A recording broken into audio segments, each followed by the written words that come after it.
है? आध्यात्मिक ईश्वरीय विश्वविद्यालय खोलता है ना, है?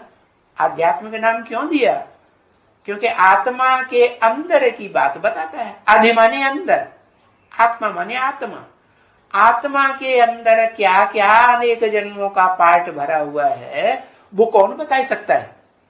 वो तो वही आत्मा बता सकती है जो जन्म मरण के चक्र में कभी आती ही नहीं है। इस शक्ति रूपी रंगमंच पर भी आती है तो क्या गर्भ से जन्म लेती है? नहीं, वो अगर्भा है, वो गर्भ से जन्म लेती ही नहीं। फिर जब जन्म ही नहीं लेगी तो फिर बोलेगी कैसे, पढ़ाई कैसे पढ़ाएगी, सुप्रीम सोल कैसे बनेगी, सुप्रीम टीचर? वो प्रवेश करती है।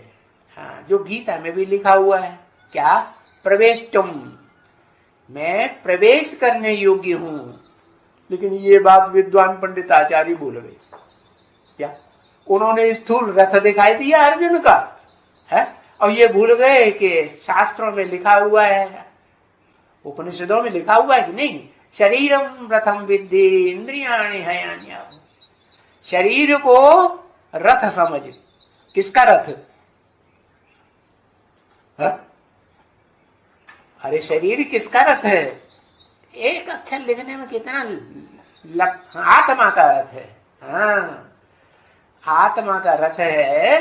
जो ज्योति बिंदु आत्मा है ना, अति सूक्ष्म है, सूक्ष्म ते सूक्ष्म अणु से अनुरूप है। गीता में भी लिखा है ना, अणु अणियान समनुस्मरेत है, अणु से भी अनुरूप है। किसकी आत्मा अणु से भी अनुरूप है? पता है किसकी?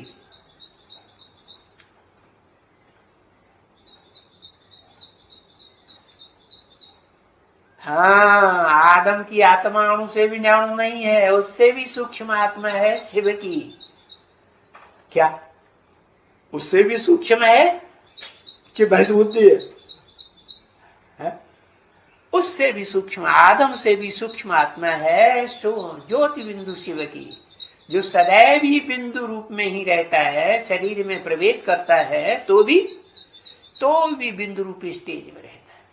बिंदु रूपी स्टेज माने जैसे धर्म पिताओं की स्टेज बनी हुई है, परम धाम से उतरते हैं ना, आत्मलोक से, सुप्रीम एबोर्ड से नहीं, सोलवर्ड से आते हैं कि नहीं धर्म पिता है, तो उनकी स्टेज कैसी चेहरे से देखने में आती है।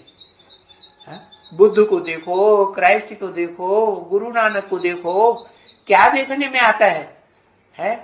इनकी दिलो दिमाग इस दुनिया में रहता है, यह इस दुनिया से परे है? इस दुनिया से परे से जैसे स्टेज में रहने वाली आत्मा है। तो बताया मन मना भव।